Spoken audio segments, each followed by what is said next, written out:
So, kamusta po mga Streetwise? Ako po si Takero Miyamoto at welcome po sa aking munting channel. So mga kababayan, alam nyo naman, dito po sa channel po na to, no, hindi po natin pinagbabawalan na batikusin ang gobyernong ito kahit pa po si Presidente Bongbong Marcos. Kasi nga, baka nga naman totoo sinasabi nila. Baka nga naman kasi tama sila. Yun nga lang, hindi nyo ba napansin? Sa mag-aapat na taon na pong pamumuno nga po ni PBBM, lahat po ng binato nila, wala sila napatunayan. Puro lang intriga. So yun nga eh. Alam nyo, no, meron kasabihan yung media kasi na the more na binabatikos mo ang isang tao kahit hindi totoo yan, pag paulit-ulit, magiging totoo yan sa pananaw ng mga nakikinig o nanonood. O di ba? Parang ganyan yan eh. So ngayon, ang malupit ngayon mga kababayan, no, itong bagong pakulong nga po ni Tino tsaka ni Erice, na sila po umamin na itong kanilang pinagkakalat na text message daw di umano ni PBBM at saka ni Adrian Bersamin, hearsay lang daw. Kita nyo yan ha? Alam pala nilang hearsay lang to. Bakit napamedya kayo? Bakit napapresscon kayo? Bakit tuloy-tuloy ang pag-interview ninyo sa mga media outlet? At ito namang mainstream media naman, kinakagat naman. Di ba? Tinan nyo para makuha nyo yung point natin dito, no? Tinan nyo. So ito balita ito sa News 5. So sabi dito, hearsay lang pala. Inamin ni ACT Teachers Party List Representative Antonio Tino na isang hearsay lang ang kanyang pahayag ukol sa palitan ng mensahe nila President Bongbong Marcos at dating DPWH USEC Adrian Bersamin. O di ba?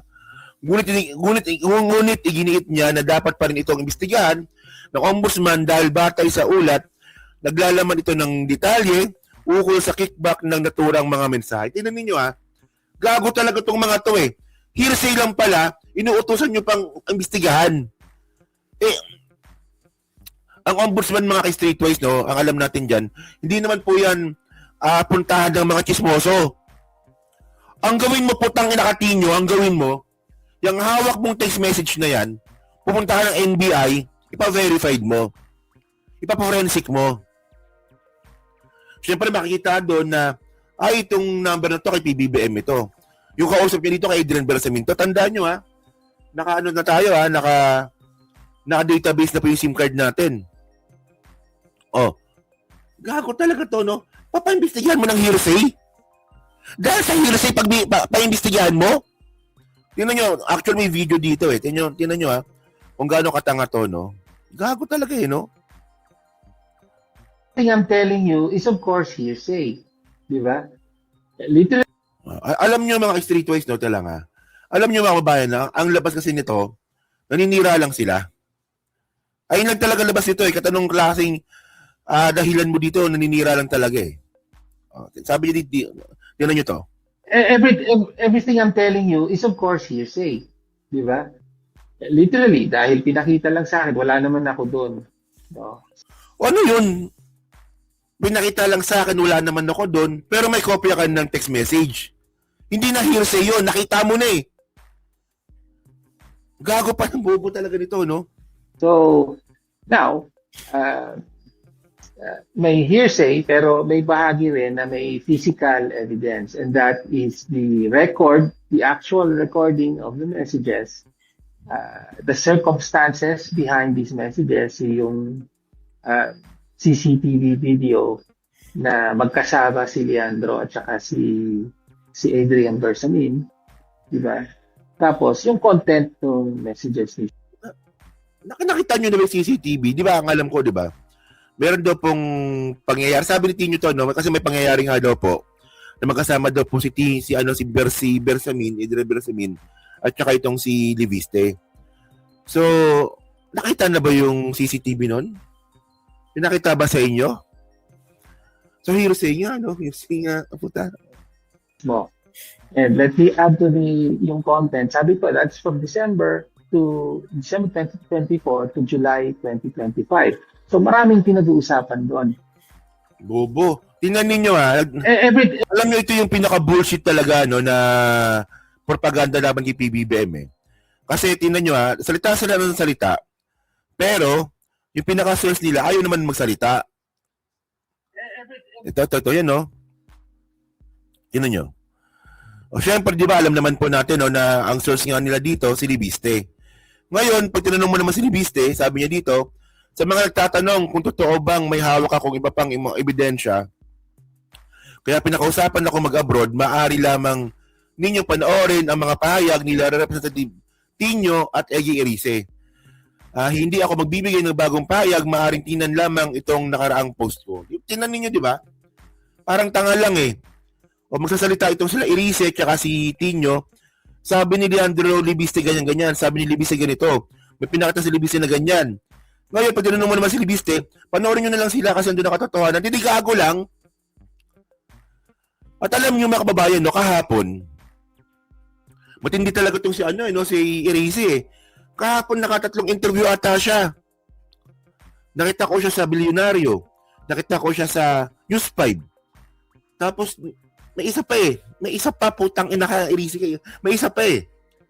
Isipin nyo kahapon nakatatlong interview siya kahapon. At ang topic ito, yung hearsay.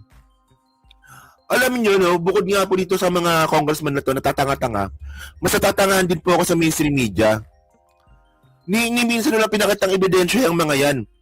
Kayo ba sa mainstream media, nakita nyo na ba yung text message? Hindi pa, di ba? Pero ba't nyo pinapatulan? Oh, alam ko mga babae yung mga ganyang klaseng mga mga interview sa mainstream media. Dalawa po yan eh. Pwedeng in-invite ka or pwedeng ikaw ang kusang nag-aalok ng interview. Alam ko yan. Oo. Ganun yan eh. Pwedeng ang mainstream media po na to ang kumausap kay Erice na, ay sige, interviewin ka namin tungkol dito. Or, pwedeng si Erice ang nag-aalok. Interviewin niyo ako. Pag-usapan natin tong text message. So, tinan nyo to parang ito, tinan nyo. Itong isa pang katangahan ni Erice dito. Panoorin nyo to, no? Si Erice, hinimok ngayon ng... So, sabi niya naman dito, kailangan daw imbestigahan ng Blue Ribbon Committee yung text message na wala siyang kopya. Gago talaga. So, tinan nyo. Sige, panoorin natin to. Sige. Yun ng Senate Blue Ribbon Committee. O, Blue Ribbon Committee na to, sabi ni Erice, Kasi sa News 5 to eh. Sa GMA News pala ito eh. Baka makaparate tayo, no? Na imbestigahan ang umunoy palitan ng text messages. Did you believe? Ayan So ngayon po, inuutusan po ni Erice ang Blue Ribbon Committee ni Ping Lacson na imbestigahan nga po itong hearsay. Kilala po natin si Ping Lacson, mga kababayan. Hindi po pumapatol sa hearsay yan. Tinanggahan ninyo, di ba? Si Martin Romualdez, nakailang banggit yan sa Blue Ribbon Committee. Pero para po kay Ping Lacson, hearsay pa rin po yung pagkakasangkot ni Martin Romualdez sa flood control. Kasi walang direct evidence. Di ba? Alam naman po natin yan eh. O sige, tuloy natin, no? Yan yung si Erice dito. That it was the president's number? Well, siguro dapat imbestigahan kasi yung details medyo talagang mahirap It's so detailed na meron ding mga conversations that hindi naman tungkol sa sa pera. Tingnan niyo to, no? So kailangan daw imbestigahan. Ang tanong kay Erice, naniniwala ka ba na si presidente yung nasa yung number na yon?